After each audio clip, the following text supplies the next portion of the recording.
All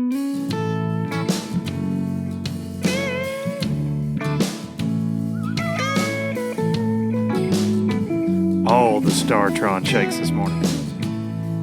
Come on. Damn these Biloxi blues, it happens every night. Every night. And I ain't never met a riverboat dealer that could ever be a friend of mine. Have Some not. heat never treats me kind, it leaves trouble on my mind. So I'm bidding farewell, putting in my notice, and I'll see you at another time. Sang.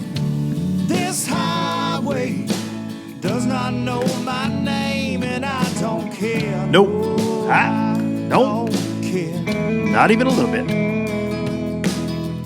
Headed my way for another place, and I got 3 good tires and a spare.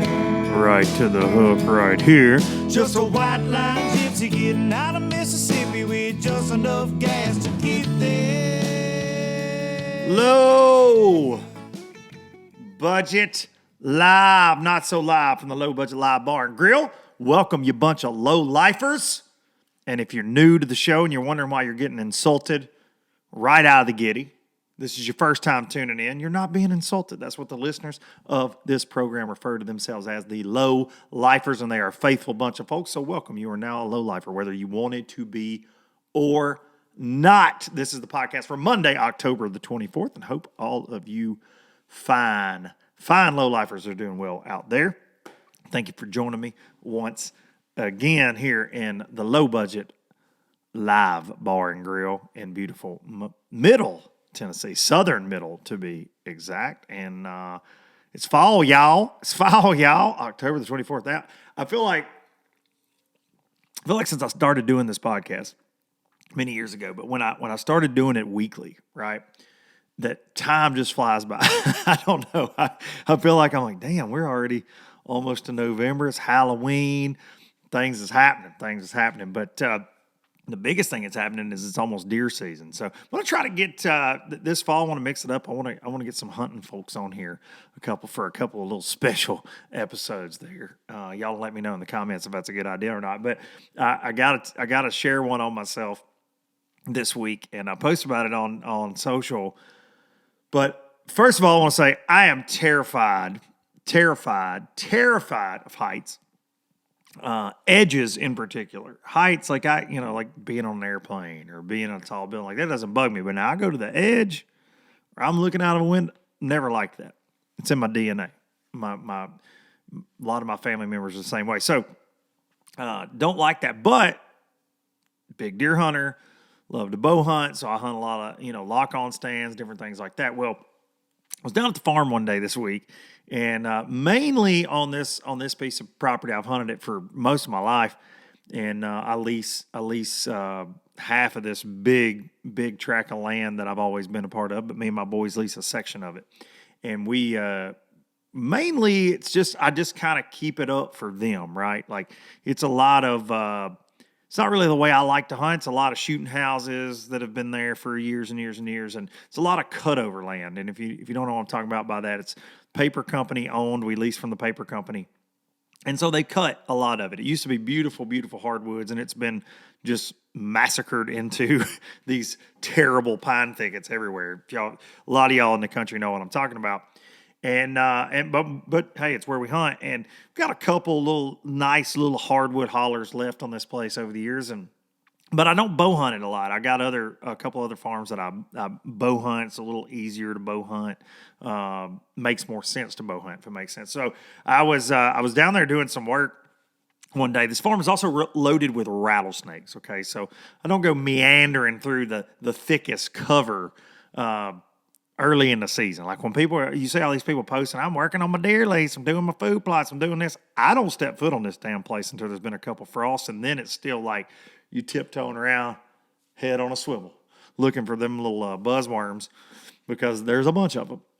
So I go down there this week, and because it got cold, we had some nights in the 20s, and I was like, you know what, I'm going to go. And the boys and I had put up a big shooting house out in the cutover. They've been wanting to do that, so we did that.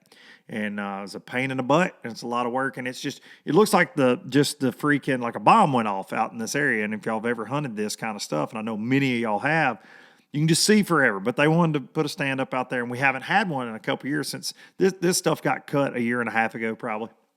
A lot of deadfalls and things out there. And there's a lot of deer out there. We just don't hunt it. It's probably a couple hundred acres of this farm that we don't hunt because of this.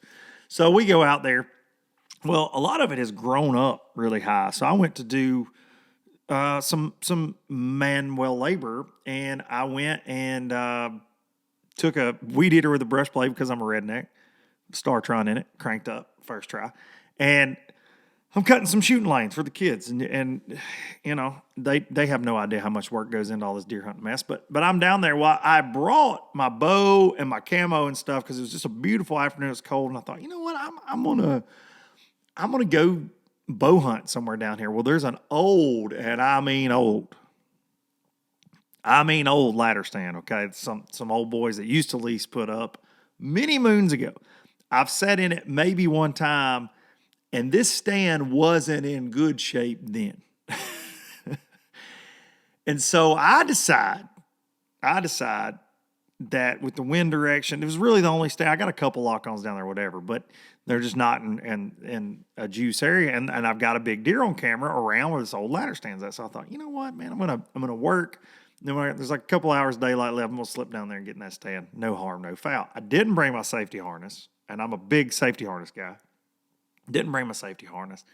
Dude, I go slipping in this stand. And I did in my sweatshirt I had on, I put a ratchet strap in it. Like, I was prepared it was going to be sketchy. Anyways, I go to climbing up in this thing, and I should have filmed the whole thing because it was just what not to do. And this is why women live longer than men. I told the triple threat this when I got home. But I'm climbing up, and this thing's like they added a section of ladder to it at one point that don't even match. It's like the little bitty step. It's like this wide at the bottom, then it gets wider, and you can tell they just like kludge this thing together. And so I climb up, and dude, there's like twine tying it off to little trees to stabilize it. It's wild. So I climb up in it, whatever, and it's got a shooting rail around it. So I ease up there, and as I get about, I don't know, I'm going to go with like 4 feet from the very top. This thing's probably 18 feet. And I get almost there. The ladder has clearly separated from the platform of the stand on the right-hand side. And this thing says, like this with me up there. And I didn't have my bow. There's a bow rope, so I had tied my bow off to this bow rope, not even worried about if it's dry rotting or not. You know what I'm saying? And, man, I about threw up, about fell. I was able to push it back, Clark Griswold style, and I ended up taking this ratchet strap because, dude, this is how I'm going to hunt here, okay? Come hell or high water.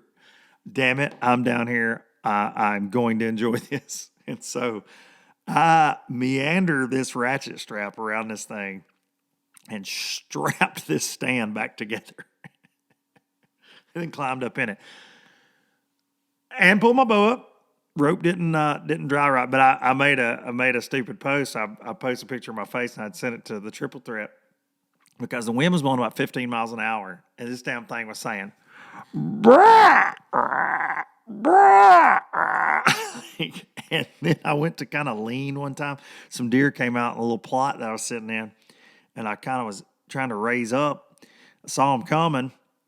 And I couldn't see what they were yet, but they were kind of entering the edge of the field or whatever. So I was like going to stand up while I was easing up on the shooting rail, and the shooting rail goes to break off the top of the stand. Makes this big ass noise. Deer go snorting, running everywhere. Needless to say, my big butt climbed down the tree before I fell down from the tree. So, yeah, check your stands. Check your stands before you actually decide, if you got 2 hours to go deer hunting, to climb up in one. Then replace your straps.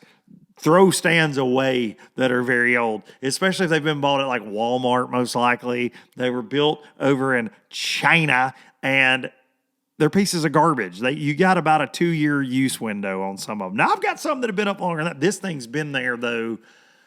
I'm going to say conservatively 15 years. And because I knew the other guys that hunted this stretch that I leased before me, and they put it. I remember when they put it up. Anyways, so yeah, be careful out there. It's deer season. Deer season. Don't do something stupid like me, or have a lifeline. I put lifelines on all my stands. I'm a big safety harness lifeline guy, like I said, but I did not have one, and I was not going out like that this week. But made a post about it. Some people were like, "Oh, you sissy, you're there." I'm like, "Listen, man, listen. I probably caught tetanus. Need a tetanus shot for sure." And it was just not a good situation. But anyways, moving on. Hope all of you are getting ready for deer season, or you're still fishing. I'm staying on the water because I got that ABT 100 with a little tray at the end of November. So I'm trying to fish as much as I can. Them damn deer just keep getting in the way. All right, got to thank these sponsors real quick. StarTron, kicking ethanol in the teeth, in your chainsaw, in your weed eater, but most importantly in your bass boat. This time of year, as I've said, you're going to be loading that side-by-side up. You're going to be heading out to your lease. You're going to neglect that bass boat. If you have fuel in it and you are going to let that thing sit for a week, 2 weeks, better put you some StarTron in there. Make sure ethanol does not gum up the works. That way the next time you get ready to go to the lake and you go to hit that key, ethanol done gummed it up. Ethanol has screwed you over once again. A little dab will do you. This bottle treats 256 gallons of fuel, and I'd use it in everything. Side by side, the Express, Yamaha combo, chainsaws, weed eaters, for real, use it because I ain't buying ethanol-free fuel because it's too expensive. And StarTron definitely works. So you can find yours at multiple retailers. StarTron kicking ethanol in the teeth and bringing you low budget live for 5 years. Now, Pro Guide batteries, running those Pro Guide lithiums, the 31 series trolling batteries. They're freaking phenomenal. They've got some new cranking batteries. I was actually talking to Matt Looney from Pro Guide this week, and lithium cranking batteries, there's a lot of misconceptions out there, but theirs meet all of the required cranking amps. I know Mercury, Yamaha used to, you could not run a lithium cranking battery. It would void your warranty. All those memos are kind of going away now, and Pro Guide has got what you need. I am not running a lithium cranking yet. I've not tried one yet, but you can get yours. ProGuideBatteries.com. Use code LBL10 to save you a little cash and let them know you are a low lifer.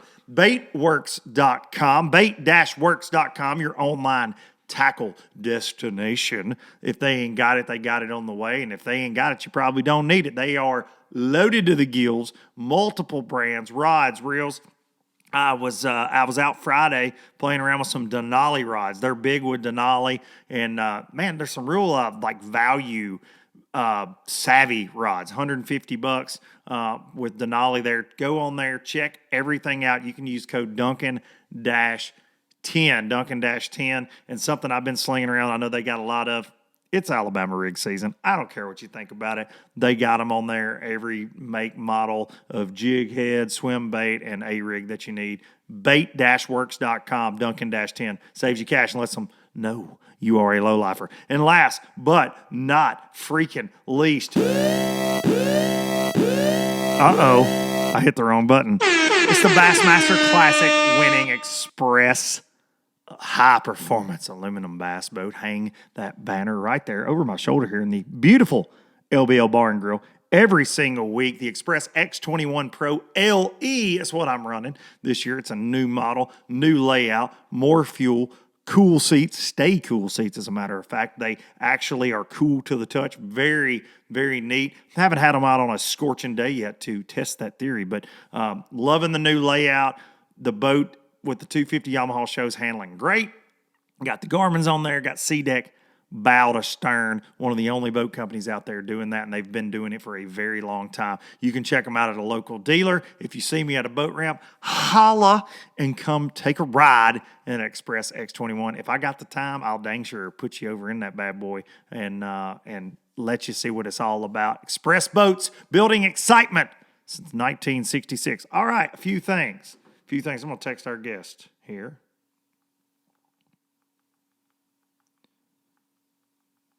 Because we had a time, and I am running a little bit behind. Due to my deer hunting rambling stories. I got to say, huge congrats, Keith freaking Combs, man. Mr. Rayburn.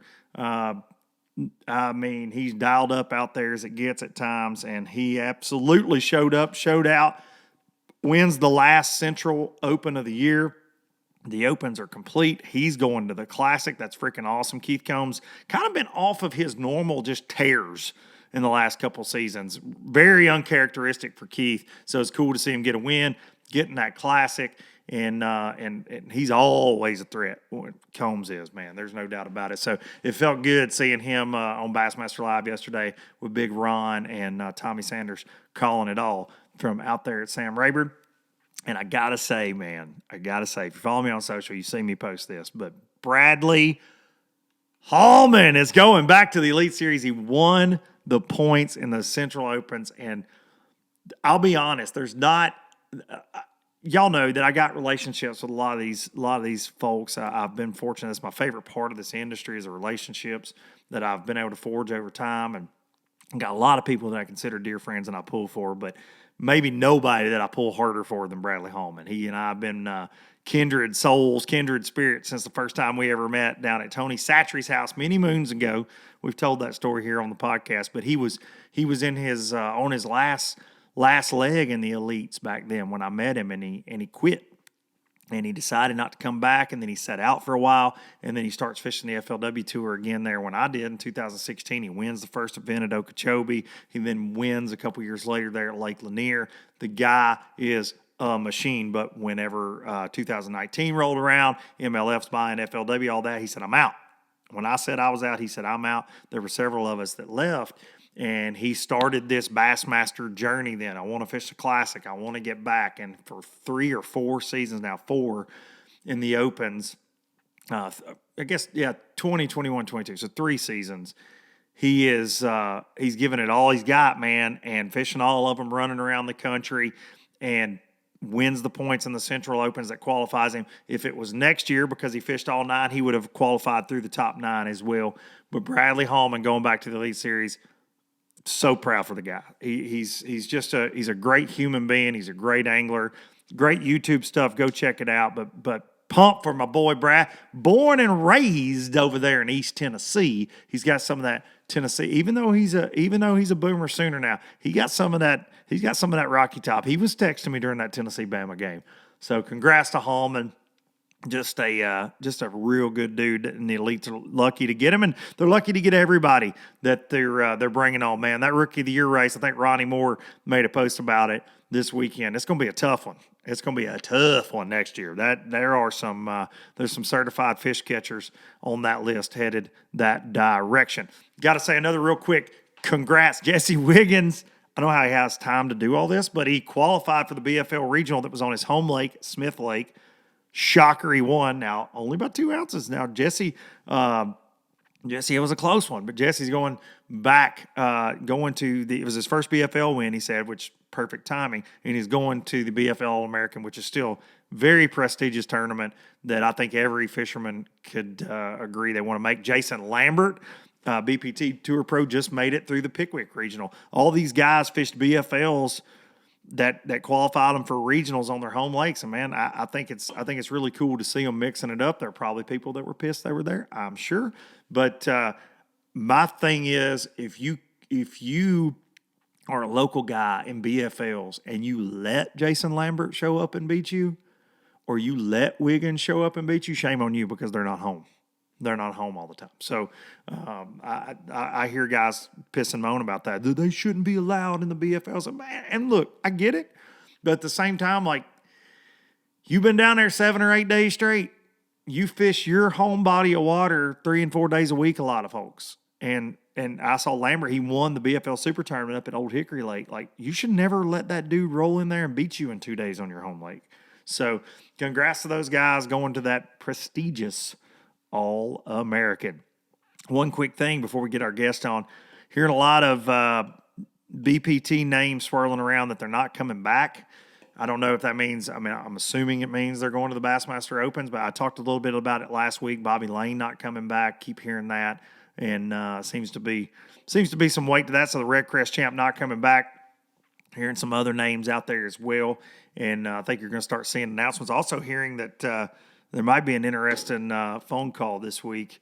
Word on the street is if you fish the Bassmaster Opens or any other tournament and you fish BPT, that you're not allowed to fish Redcrest.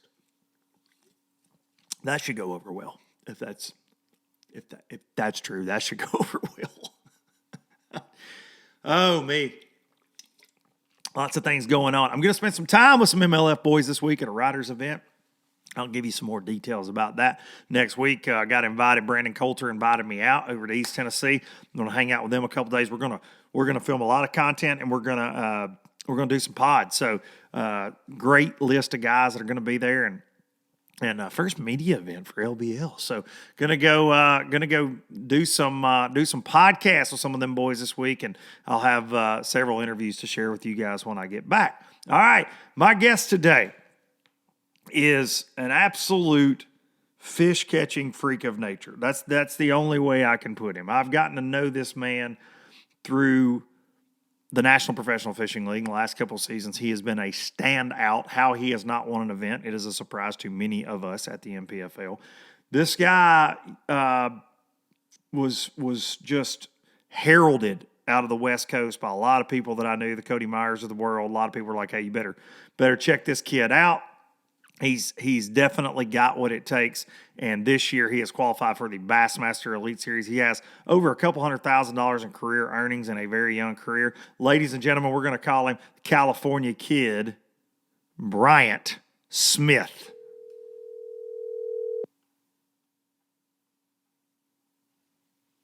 Hello. What's up, Bryant? How are you? Man, I'm great. I'm not doing as good as you. It's the same thing I said the last couple guys I've had on. I'm not as good as you guys right now. Loving life, man. You got the new baby. You got the Elite Series bid. I mean, just rocking and rolling. Oh man, it's been probably one of the best month and a half, 2 months of my life, and I don't want it to stop anytime soon. Well, you got it all wrapped up, man. The Elite Series bid is in the bag, but you still got one more NPFL down in sunny O, Florida. You gonna join us for that one, the last one of the year? Absolutely. I wouldn't miss it, man. I wanted to, I've always wanted one of those big shields. Yes. And, man, this might be the last shot at I got at one for a little while. So I'm definitely going to be there. Well, that was going to be a topic of conversation. I wanted to pick your brain on for sure about the elites and things, but let's go back to that shield talk. So I actually, when I introed you, I said it's a surprise to, and I know you're a humble guy, very humble, but it's a surprise to all of us. And this is no offense to anybody else in the National Professional Fishing League, but it is a surprise to us out of the 11 events that we've had that you have not hoisted one of those because, man, I've watched you. I've been impressed. And again, no slight at anybody else in the NPFL, but you have certainly impressed me as much as anybody that I've got to cover over there. Just your demeanor, your approach, man, it's a joy to cover you. And I've told you that multiple times. You're always super honest about what you got going on. If you tell me, hey, this is what I'm doing, when the live camera pops up, that's what you're doing. And that's not always the case in our job with Fat Cat and I. So I want to thank you for that. But man, is it a surprise to you? Because I know you've had so many top tens and you've been around it. Why would you say that you haven't got to hoist one? Is it a lost fish here and there, or pattern fizzled out, or what would you say? Because there have been a time or two where like, yeah, this is Bryant's to lose right here. Like he's coming. Like we see you sliding up the standings on day two. What would you equate that to? Man, it's just kind of always been how it works for me. I don't win a lot. Even on the West Coast, I really never won a lot. When I did win, it was, super special to me and everything. Mm-hmm. But I think it's a lot of the way I fish. I wouldn't say I'm super safe with the way I fish, but I always go for the guaranteed fish. Mm-hmm. If I'm on 15 pounds a day, I'm going to go catch 15 pounds a day, as long as I can. And then if I can get to 15 pounds, then maybe we can start playing around with trying to, upgrade our bag. But, I'm never the guy that is on 15 pounds and goes and tries to catch 25. Mm-hmm. I always play it, it's somewhat safe, somewhat conservative, but I think that also is why I don't end up winning a lot, because I only, I always tell everybody, when they ask advice on how to be more consistent, is I only go for it when I know I have a shot. Mm-hmm. I won't try to make something happen that isn't there.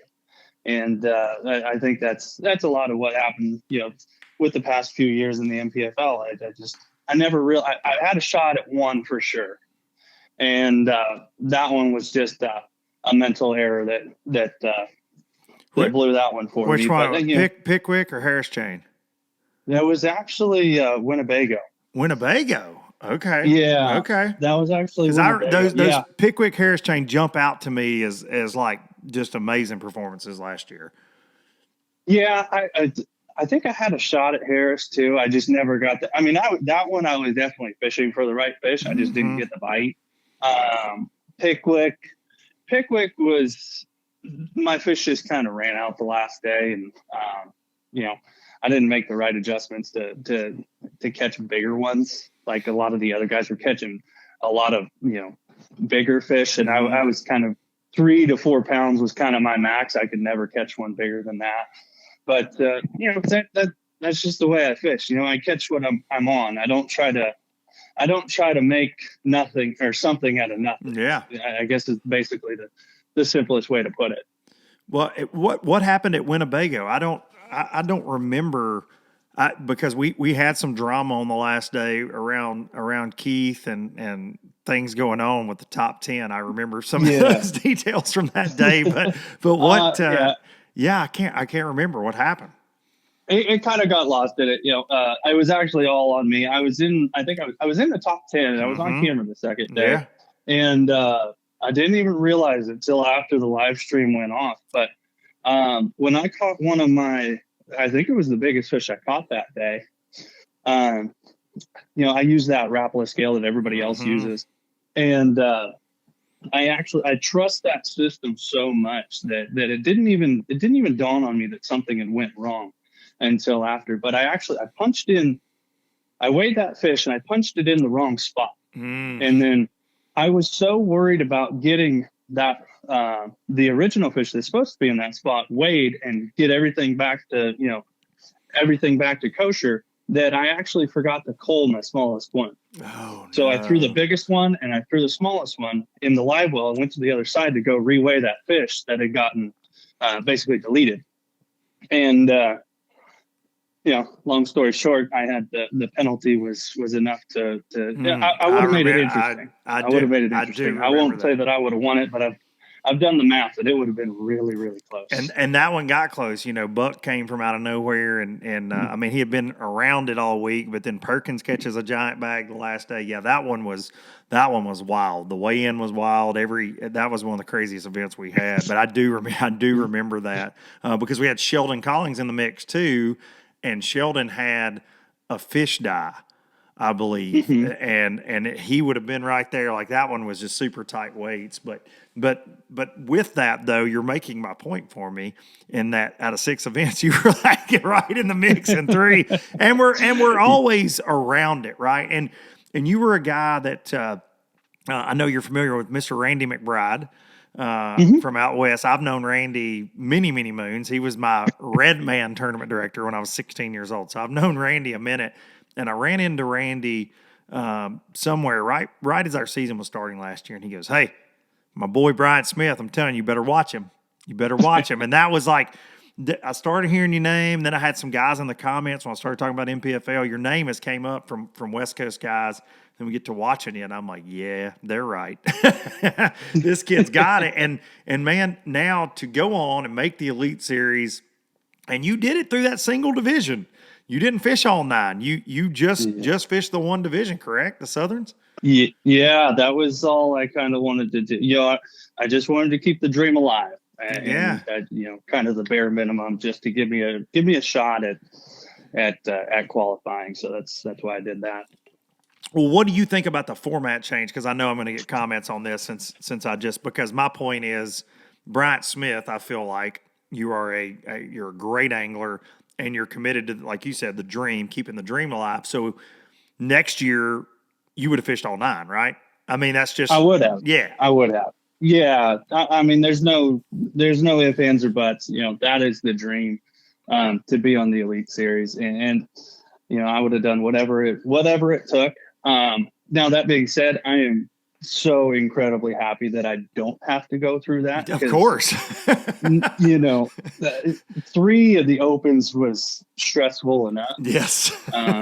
Doing 9, that's the gauntlet, man. Yes. That is, I know you call it purgatory. Purgatory. It is. Yeah. And man. it is what it is. You know, it's the toughest. I think it's one of the toughest fields in bass fishing. I truly do. And to do 9 of them, traveling across the country, and you know, the payouts are what they are. They're not great. Right. You know, it's tough. It's tough. So I'm definitely glad that I got it done this year, and I got it done in 3 somehow.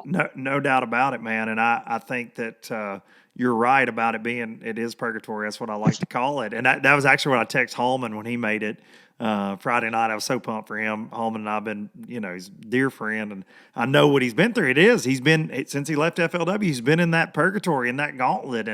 And that's what I sent it to him. I said, "Released from purgatory, baby." That's what I texted him. Yeah, because that's essentially what it is. And that's no shot at bass or the opens. It's just, it is a gauntlet. The field is, I don't think people realize how incredibly hard those are to just do well in, let alone be in the top 3 in the points. What was your average finish in those this year in that single division? I think it ended up being 18th place. And, you know, kind of to expand on that is, you cannot have a bad day. No. It's almost, you cannot have a bad hour. You can't make a mistake. And if you do, you have to have the next day, you have to make it up. You have no choice, because once you slip, especially when you're doing just one division like me, you know it's going to take a top 20, you know, or less average finish. So if you have a bad day, your season's pretty much over. Yes. The dream's done until next year. And I actually thought I had that day at Cherokee. It was pretty crazy. You know, we had that off day because of the wind. Yep. And you know, me and the guys I stay with at the house, we went out and went and ate at a local restaurant. You know, just kind of messed around all day, kind of blew off some steam, just getting ready. And I went to bed at about 8:30, and I woke up at 9 o'clock. And I went out to the living room. Everybody was still awake. And I was like, "Hey, you're going to hear some stuff in the next couple hours that is going to be pretty concerning. Just know that I'm okay." And I actually got food poisoning. Whoa. So I think I ended up with about a half hour to an hour of sleep before the first day of that tournament. And, you know, I did what I could. And of course it was the long day. By the end of it was 5 o'clock when I weighed in. And by the end of that, I could barely walk up the hill. Oh my I was just so drained. And, you know, I thought I actually took a nap, to be really honest. I was dozing off so bad that I told my coach, "Hey, this is a really good spot. I'm going to spot lock us here. I got to take a nap." No way. It was horrible. But, you know, that was the point, which that night I was like, "Oh, I blew it. You know, I blew it. I got to try again next year." Wow. And somehow I got lucky enough. I made some adjustments the second day, and I had a really good bag the second day that kind of, you know, made up for that oopsies on the first day. Everybody you beat in the Southern Open points just said, "This man was sleeping on a damn job and beat it." He was sleeping on. That's incredible, man. It was definitely a first, man. But wow, I was legitimately worried I'd fall out of the boat. I was dozing off pretty bad. Wow. And so making adjustment day 2, unbelievable. And were you just catching smallmouth at Cherokee? I was, but that adjustment that I made, I probably caught 2 or 3 largemouth in practice. And that adjustment I made, I actually went up and I was kind of going down the bank, and there was a dock at the end of the bank. And I was like, "Well, let me just go try that dock real quick." You know, the water's warm. And that time of year, I have this really weird rule that if I take my sweatshirt off and like I'm just in a t-shirt or a long sleeve, like that's when I automatically go up shallow and just Yeah. start pecking Okay. around, take a look. And I'd taken my sweatshirt off and I went up to the first dock and I actually threw a mag draft up behind it and had like a 4-pounder try to eat it. I was like, okay, I know what to do now. Went to the next dock, skipped an ocho underneath it and caught a 4-pounder. I was like, oh, cool. And then I ended up pulling 2 or 3 times after that. So Wow. that was that little adjustment, man. And, you know, the more I look back on those 3 tournaments, man, it's kind of one of those deals where it was just meant to be. Yeah. Well, man, but I think that call it good fortune, good luck, whatever. It is that old saying of preparation meeting opportunity, and I know you're a very, very prepared angler, and something that I think that is going to. And I text you this, man. I do believe you're going to have a very long career, and I've been proud to get to be a part of it with NPFL and watching you in the last couple of years. But I was actually talking to Justin Atkins about you that week you qualified, and he goes, man, I think he's one of the most legit guys to come out of the Opens in a very, very, very long time. And I think that goes that speaks to your versatility. That's something I've noticed with NPFL, dude. You can be up there skipping docks with a mag draft, like you're saying, or you can be out in 40 feet of water with a drop shot, or we saw you at Grand Lake last year, working a sexy dog up shallow. Like you can do so many different things, and you're comfortable with it. And I think that's that West Coast thing, right? Like you guys are known for versatility, I feel like. Absolutely, man. Absolutely. Coming from the West Coast, a lot of people, they got this misconception that all we do is drop shot. And we do a lot of drop shotting. I actually personally hate drop shotting. But, when I say it all the time, the West Coast actually breeds a very, very versatile angler, like you said. And it does it because you have so many diverse options so close, especially not so much in Southern California, but Northern California. I can go, and they're all within 2 hours of each other. I can go to Clear Lake, the Delta, a handful of spotted bass fisheries, super clear, deep water, 6-pound test, finesse, all that stuff. I can go to Clear Lake and I can go fish docks. I can go fish rock piles, deeper structure. I can go get up shallow in the grass.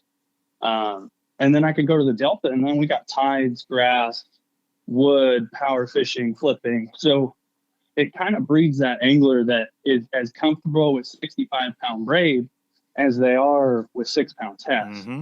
And that's, to do a national circuit that travels around the country, you have to be able to do all that stuff, or else you just can't compete. Absolutely. And we've seen, whether it was Aaron, Martins or Skeet or so many of the guys that were those West Coast, Brent Ayler, my gosh, they're just versatile. They're consistent. They win when they take their shots, when they get their shot for damn sure. Does it frustrate you? This was something I wanted to ask, just because I laugh every year when the schedules come out for any trail. It could be Billy's Bassmaster circuit, whatever, and it posts on Facebook, and there'll be some guy from California or Arizona who's like, the West is forgotten again. Damn you. What? But when the Elite Series comes out every year, NPFL, there's not a lot of West Coast swings, and for a lot of different reasons, obviously. Does that frustrate you as a pro? I know it frustrates fans that are from out there, but does it frustrate you as a guy that lives out there, or is it just something you accepted a long time ago? Hey, if I'm going to play this game for a living, I'm going to do 95% of it on the East Coast and from the central part of the country to the East Coast. Is that just something? Is it frustrating, or is it something you accepted? Oh, it's definitely frustrating. I guess the thing that frustrates me is when circuits, and they're all guilty of it. They all call themselves national circuits, but right. They don't go and fish the whole nation. Now that being said, I get it. It's expensive. I know it. I know you live it. That's how expensive it yeah. is, because I have to do it every year. It's expensive, and to ask to ask a group of English to go out there, especially with gas prices and all that. Like, I totally get it. And you know, it's frustrating that we don't get the love, because we do have, I mean, we have some of the best fisheries in the world. 1,000,000%. And like I could go out on Clear Lake this weekend and I'll see 8 boats on a weekend. Wow. Best bass fishery we have out here. Wow. And there'll be 8 boats out there.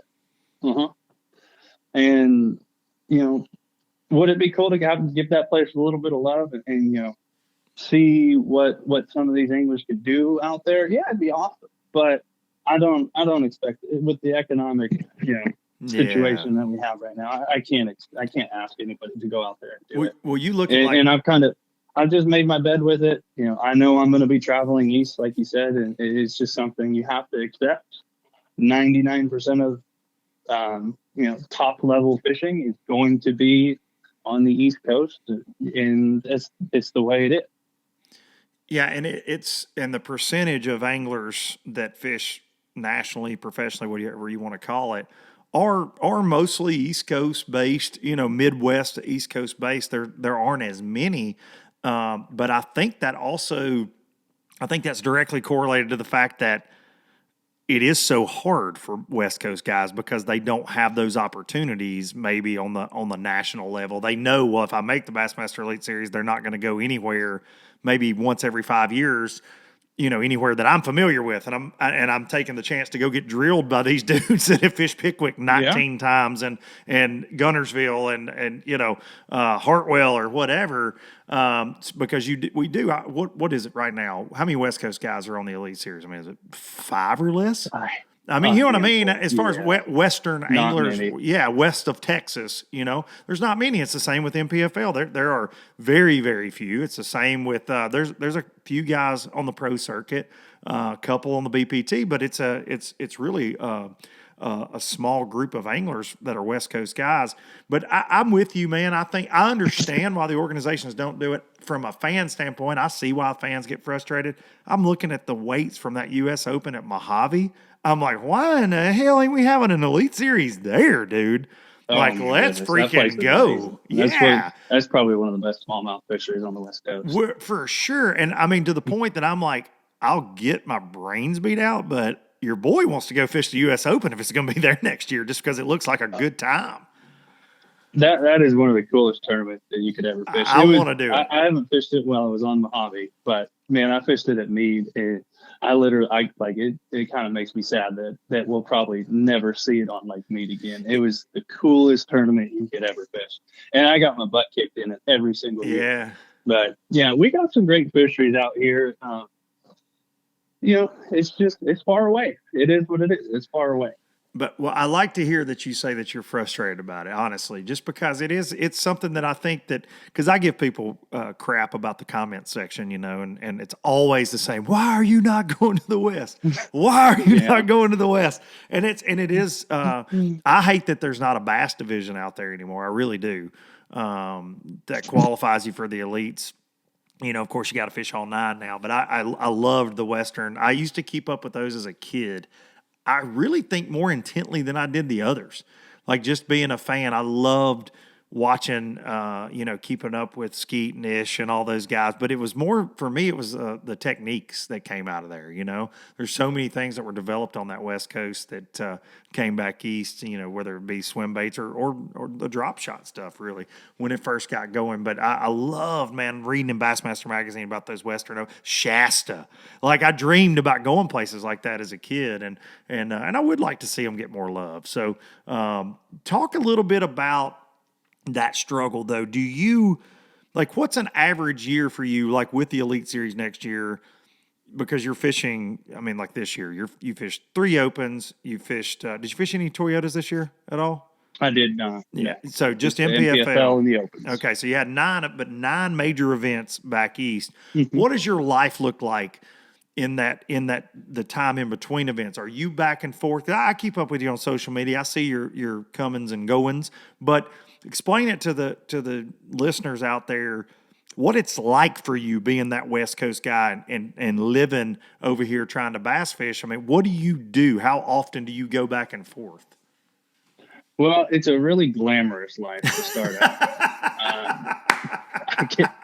I get to go Dream big, and kids. rack up the Big freaking bass, flyer big miles. stage. Well, I guess we'll start at the beginning, right? Yeah. I drive out, and usually, like this year, the first event was in Florida, so I get to make that nice 3,000-mile drive and knock that out, fish the first tournament, and then if there's another tournament close, I'll usually, within a week or two, I'll usually stay, just because, and that was just because plane tickets were so expensive. Mm-hmm.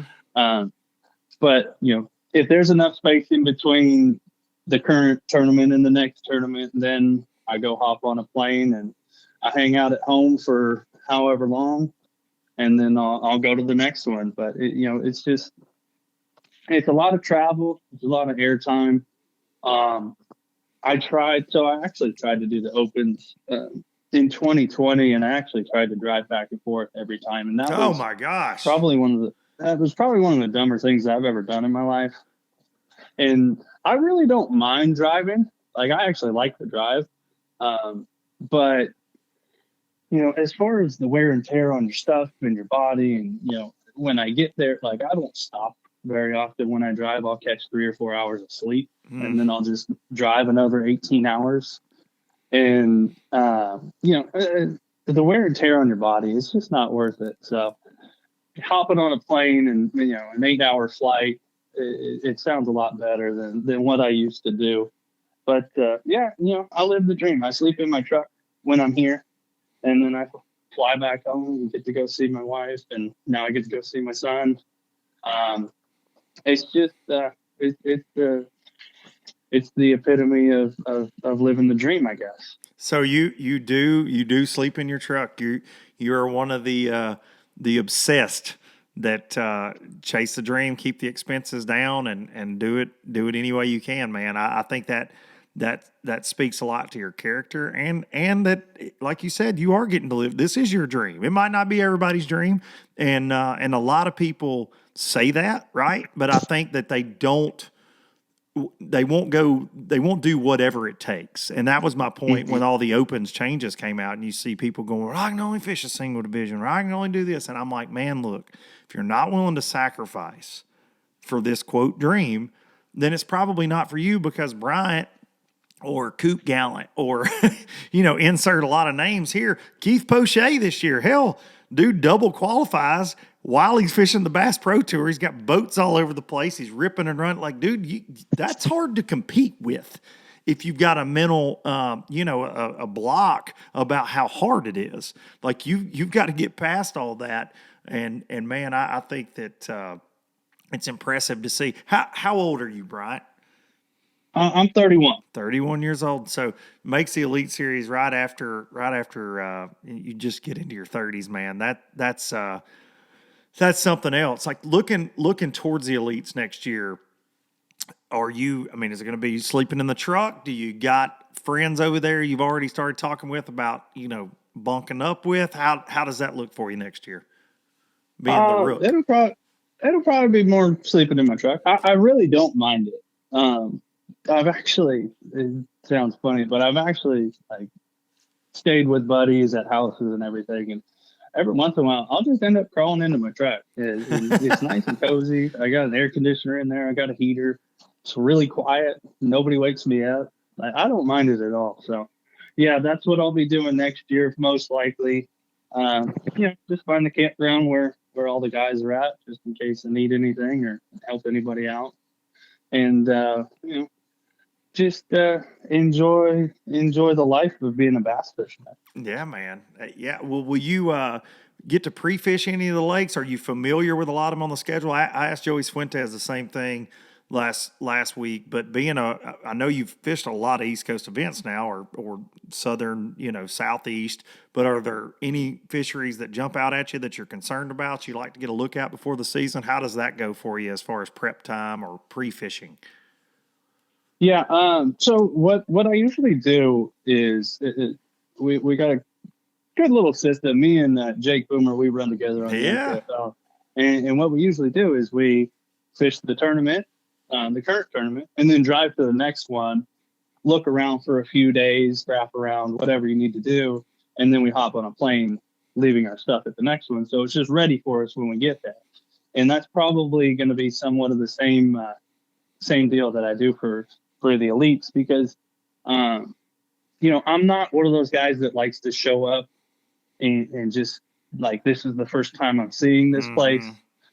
Especially coming from the West Coast, these East Coast fisheries, they can be pretty big, and it's a lot to take in, and just for me, just seeing the lake or the body of water before the tournament start, before official practice starts, really, it kind of helps me just get familiar with it.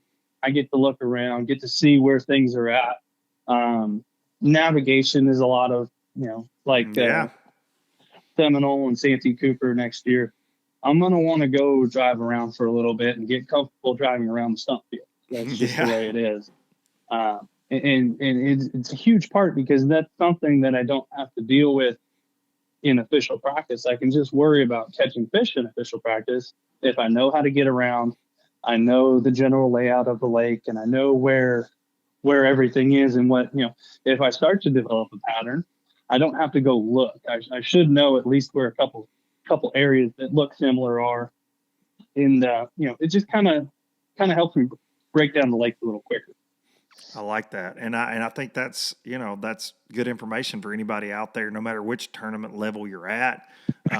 Navigation is so much of an afterthought for so many people going to a new lake. And I think knowing the names of the creeks and knowing when you put in where the best boat ramps are. I always liked going to a new area. As silly as this is, it's good to know where the damn grocery store's at. It is 100%. like things like that, and getting familiar with where you're going to be for 7-8 days for an event. If you can go do all that before you roll into town, know where the tackle stores are, know where the boat ramps are at.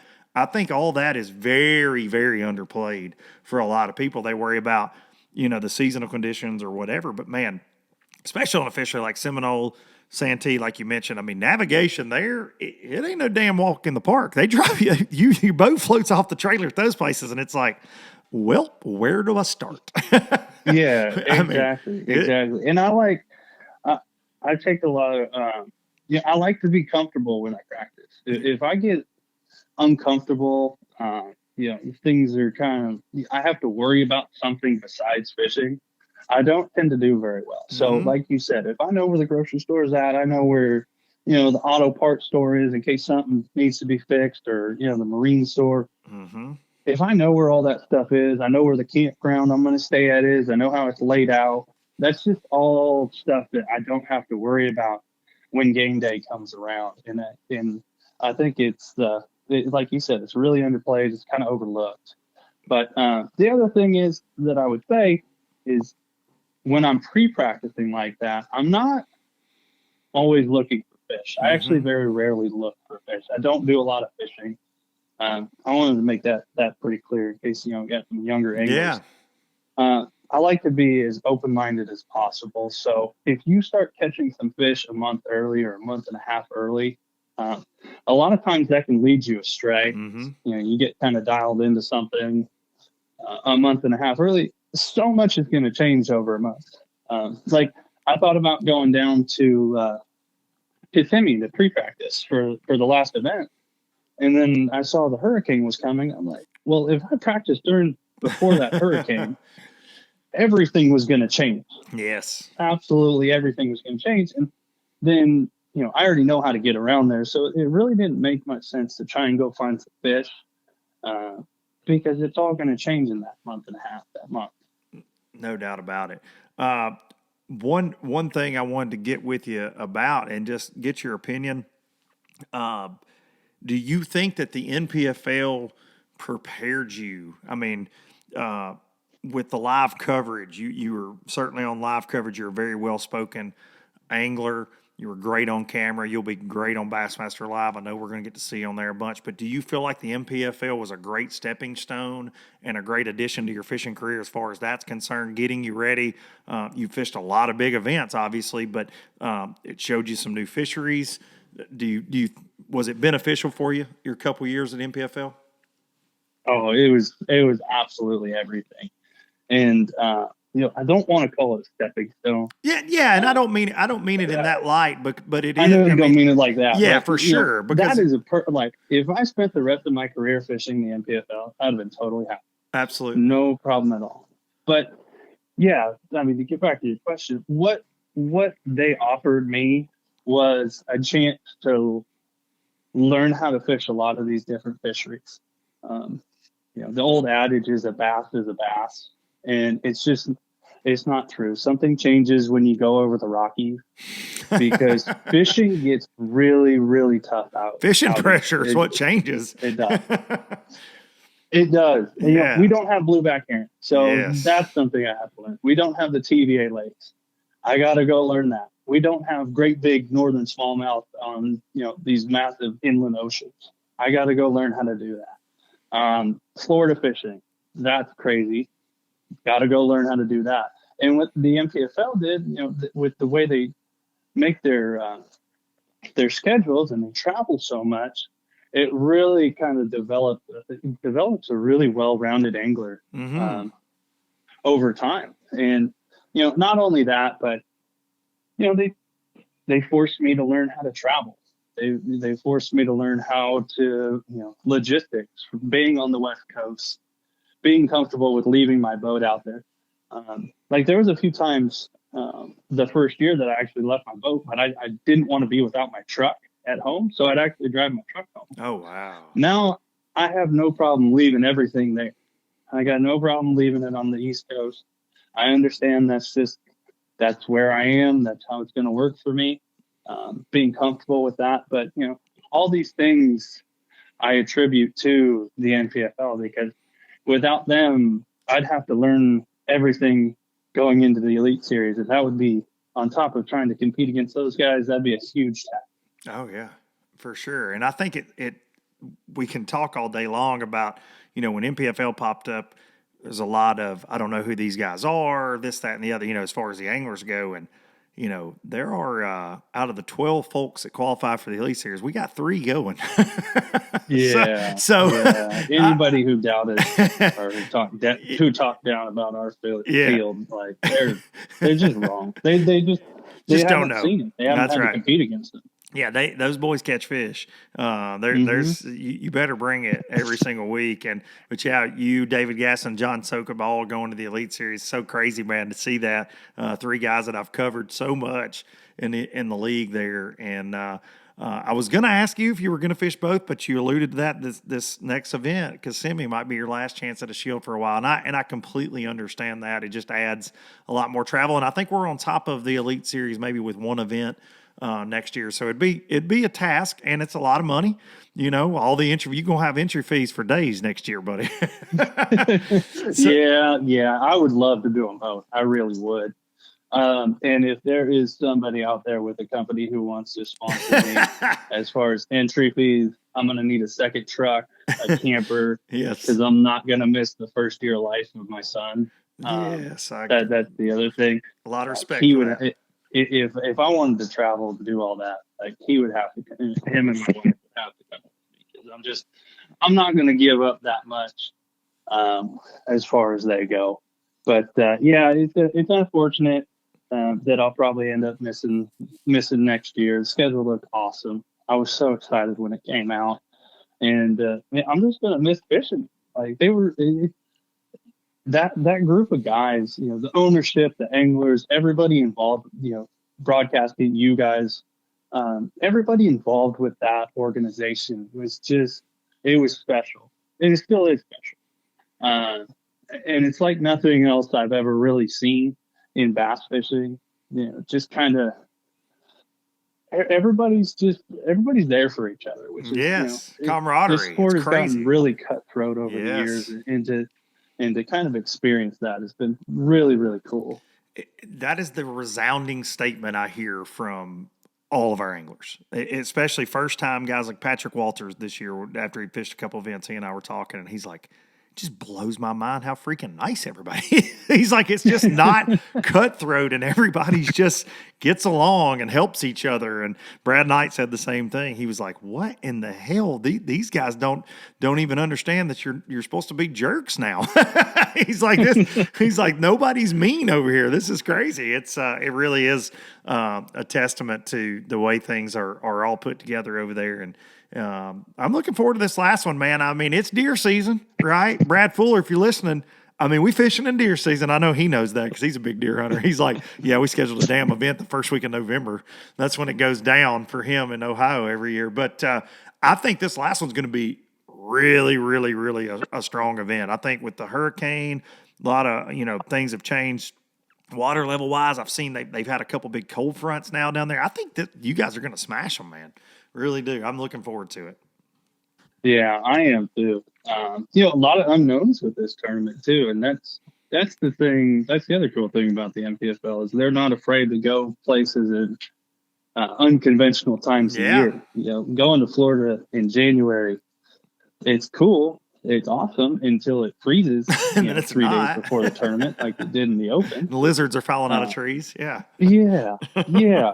Like, so I'm really excited. I have no idea. I've been trying to research it for the past few days, and there's really not a lot to go off. Yeah, that's a fact. It's just that unconventional time of year, so I think it's going to be a pretty even playing field. And man, I got a feeling we're going to catch some fish too. I think so. I think it's going to be amazing. And dude, I hate to discount anybody else in the field or pick favorites because I'm just the guy that runs his mouth on live, but I'd like to see Bryant Smith with the shield. I'd like to see you go out, man, end your 2-year NPFL run with that. And that way, whenever they call you on stage next year in the damn elites, they got to say NPFL champ. By God, I want that over there on that Bassmaster Elite Series stage. Bryant, we're all proud for you, man. I pull for you. I'm a fan. I've really enjoyed getting to know you, and you're going to do big things next year, man. We'll be watching. I appreciate it, Luke, man. To have all the support in my corner it truly means the world to me. Without the support, I'm like half a person. I really am. So I really appreciate everything. You're very welcome, and you're always welcome over here on LBL. And if you get over here on this, I've told several folks this, but if you get around my neck of the woods and need a place to leave a boat or need a place to crash, you always give me a shout, and we'll find somewhere for you here. Absolutely, man. I really appreciate it. Very welcome. Bryant Smith, everybody. Thank you, Bryant. Thank you. Bryant Smith right there. Brought to you by the W Sauce. Got the sauce from that West Coast angler. And if you're looking for a good marinade, this is America's Worcestershire sauce. I can't say that. I'll never say that. I've never wanted to say that. So now we just say the W Sauce, Florida-based company. They got the original and the Fireshire. I'm talking about burgers, steaks, chops, chicken, whatever. Maybe your wife whips up some kind of chicken dish that ain't worth a dang, a little dry. Dip it in it. I dare you. We appreciate the W Sauce bringing you these interviews here, the sauce. But Bryant Smith, can't say enough good things about him, man. He is one you better watch on the Bassmaster Elite Series. He's going to mix it up. I promise you are going to know that young man's name. I say young man. I'm 39. He's 31. Still, you're going to know his name. I promise you by the end of the season next year. He is a serious Rookie of the Year contender. He is a serious contender for holding up a blue trophy. I promise you. I've seen it time and time again on the NPFL, and we hate to lose him. I'll assure you of that. He's been a joy to watch and cover, and he catches them. So congrats to Bryant for making it to the Elite Series and all the rest of the guys that have made it, that are headed on to chase those blue trophies and Bassmaster Classic qualifications. It's certainly the Elite Series just gets harder and harder and harder. And I think next year, if you have guys drop out of BPT, however that goes, and they get in the Opens, and you have some pro circuit guys with the changes, I think the Opens are going to be the hardest they have ever been to qualify from next year. I really do. Now, making it through 9 and the top 9 of the points, I think is easier than the top 3. You heard it, Bryant, their 18th place average finish. Like any of y'all sitting at home that you're like, man, they wrecked my dream. An 18th place average, man, that is not easy to do. There are so many variables in the Opens. The field sizes are huge. Like this year, unlimited practice. That's changing for next year. But there are so many variables, man. You could be dialed up, and there could be 6 people just in your general area that see you catch them, that come in. Like, things change in those Opens every single day. If you don't believe it, keep up with one of them. Keep up with them. Like, it's crazy. So I do think it will be easier. I'm using air quotes, if you're listening, air quotes on the easier, but to make the top 9. I think you had guys make it this year, a couple that only cut 2 checks out of all 9 events. It's insane. It's insane. So going to be definitely a gauntlet for the guys in the Opens next year. I'll be anxious to see when those lists come out. But everything taking shape, the Elite Series, Bass Pro Tour will start to take shape once they, kind of sort out what all's going on. You'll see a final field from them as well, I'm sure. And it's all going to be a crazy 2023, man. Tournaments are basically a wrap. Other than NPFL, we got our last event coming up in 2 weeks, first week of November, Kissimmee. Nobody's really fished it that late in a while in a pro event. I think there was a top 150 down there, Bassmaster top 150 years and years and years ago. But hurricanes got a lot of high water in the area. They've had some cold fronts like I was talking with Brian. I think it'll be a really great event. So if you love bass fishing, everything else is kind of done for the year. We got one more left. We're going to decide an Angler of the Year down there, Progressive Angler of the Year, and we're going to give out another one of them shields for somebody winning the final event. It'll be interesting. 2 days of coverage down there. So gotta throw that plug in there because I still got work to do. I can't be just all my mind on these damn fish and deer. I still got work to do for the NPFL, and looking forward to getting back in the studio with the big cat here in a couple of weeks and calling it as it goes down at Toho, Kissimmee, Florida. All right, thanks to all of you for tuning in each and every week. I appreciate it. I appreciate the sponsors that make all of this happen. And one thing is for sure, as long as you keep showing up, I'm going to keep running my mouth. Thank y'all so much. I'm going to take y'all out with some Biloxi Blues, and I'll see y'all next week. From Jacksontown to Tupelo, I never could make it last. Spanish moss and Civil War ghosts, well, I'm gonna leave them in the past. Any direction, Lord, I'll be fine. It don't matter east or west. North, south, wherever the wind blows, I'm leaving those burdens at rest. This highway, it does not know my